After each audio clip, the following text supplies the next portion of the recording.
نہ جی والی بات جو ہے یا کوئی ایسی بات، میرا سوال یہ آپ نہیں، اس میں نہیں وہ مرزا ناصر نے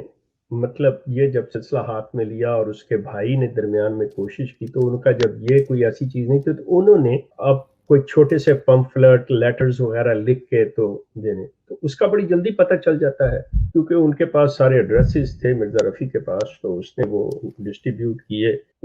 میل کے ذریعے پاکستان میں بھیجے، تو فوری طور پر پتہ چل گیا کہ یہ چیز ہو رہی ہے، تو ان کو اندازہ ہو گیا اسی وقت کہ یہ چیز ایسے چل رہی ہے، تو مرزا ناصر واز مینٹلی پریپیئر کہ یہ چیز ہونے والی ہے، تو اس نے چیزوں کو اپنے ہاتھ میں لیا اینڈ ہی بیکیم دا خلیفہ۔ اب آ کے اس نے اپنے بھائیوں سے، باقی دوسروں سے جن میں مرزا طاہر واز وہ آگے پیش تھے، سارا سلسلہ کیا کہ بھئی اس چیز کا خطرہ ہے، لیکن چونکہ خلافت ہم نے اپنے گھر کے اندر رکھنی ہے، باہر جانے نہیں دینی، اب یہ بھی مسئلہ ہے، لیکن اگر ان کو بھی شامل نہ کیا جائے جو دوسرے اعلیٰ عہدوں پر فیملی سے باہر کے لوگ ہیں، تو اگر ان کو نہیں لیتے تو تب بھی بات نہیں بنتی۔ اب انہوں نے ایک چیز جو ڈالی ہوئی تھی ذہن میں وہ یہی تھی کہ اگر ہم آپ کو نکال دیں، جو بھی کسی کو بھی چاہے کتنے عہدے پہ اخراج کر دیں، تو پھر اس کا کوئی اس سے بات نہیں کرتا، کوئی اس کا سلسلہ نہیں۔ اب جس احمدی نے ساری زندگی اپنی ان کے اندر گزاری ہو، بچے مطلب ان کے اسی کلٹ کے اندر بیاہے ہوئے ہو اور دوسرے لوگ رشتہ دار، تو پریشر جو ہے آپ کے اوپر ایک بلڈ اپ ہو جاتا ہے، آپ سوچتے ہیں میں کدھر جاؤں گا۔ یہ بالکل وہ چیز ہے، آپ سوچئے کہ جب میں نے ان کو چھوڑا ہے تو مطلب میرے لیے تو بالکل ایسا تھا کہ میں کسی جنگل میں آ گیا ہوں۔ وہ کیسے کہ سارے میرے واقف کار تو یہ احمدی لوگ ہی تھے نا، کہ ان کے ساتھ بیٹھنا اٹھنا کھانا پینا ہر جگہ آنا جانا رشتہ داریاں، کوئی بھی مسئلہ ہو تو یہی۔ باہر کی دنیا کو تو مطلب آپ اندازہ کریں، یہاں پہ مجھے یہ بات کہنی پڑے گی کہ مسلمانوں کے لیے احمدی کے دل میں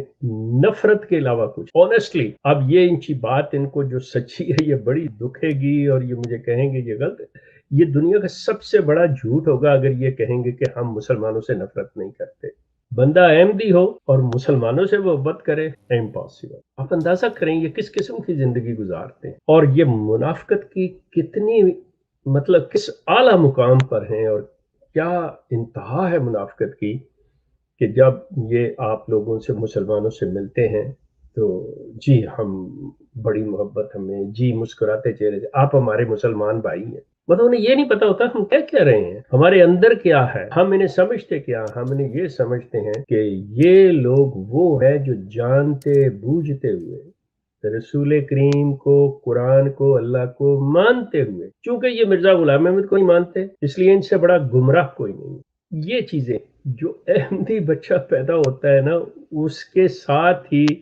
مسلمان کے لیے، اور خاص طور پہ ایک لفظ جو استعمال کرتے ہیں ملا مولوی، اس کے لیے نفرت تو پہلے دن سے شروع ہو جاتی ہے۔ جیسے بچے کے کانوں میں اذان دی جاتی ہے نا، تو ان کے ہاں مسلمان مولوی ملا کی نفرت جو ہے نا وہ ماں کی گود سے شروع ہو جائے، تو وہ چیزیں جو ہیں جو لوگ وہاں سے نکلنا بھی چاہتے، اسی لیے اس کے اندر کوئی ایسا فارم، کوئی ایسا پلیٹ فارم تیار نہیں ہو پایا، کوئی ڈرتے تھے لوگ بات کر، ہر بندہ ایک دوسرے کا جاسوس ہے، مطلب ہم لوگ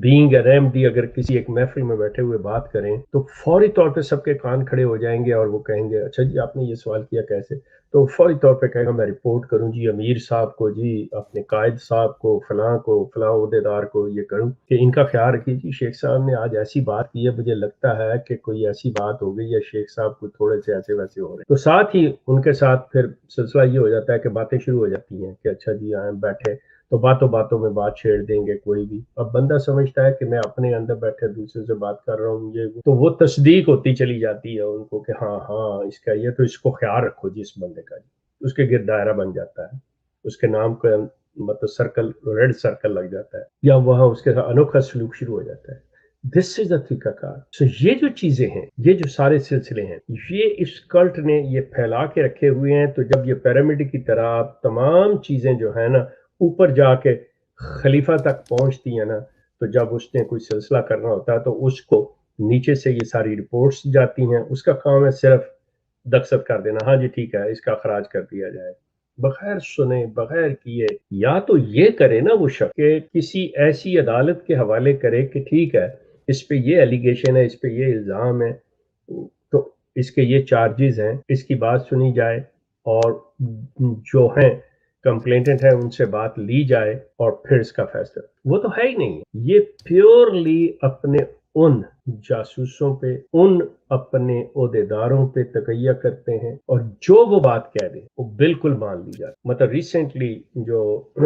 آپ نے دیکھا ہوگا ہمارے پروگرام میں خط کے، جس میں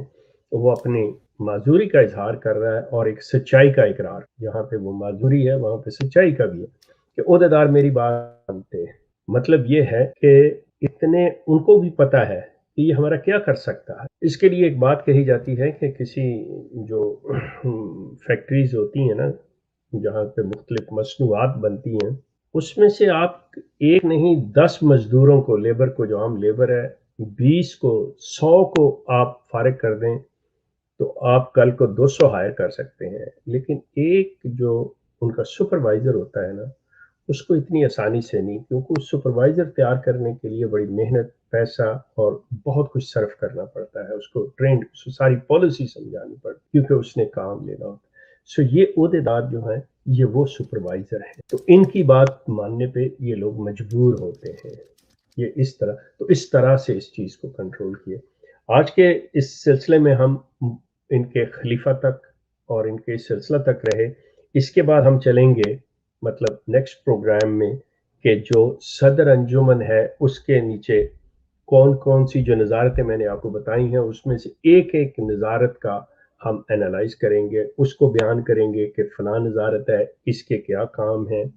اس کا سربراہ جو ہے وہ کیا کرتا ہے، اس کے اختیارات کیا ہیں، کیا سلسلہ ہے، وہ ساری چیزیں۔ اور یہ میں صرف ایک چیز بتاتا چلوں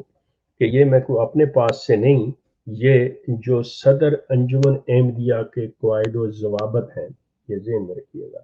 یہ چیز، یہ اس سے مطلب میں ساری چیزیں کوئی اپنے پاس سے مطلب میں نہیں گھڑ کے بیان کر رہا، تو انشاءاللہ اگلے پروگرام میں اس سے کریں گے۔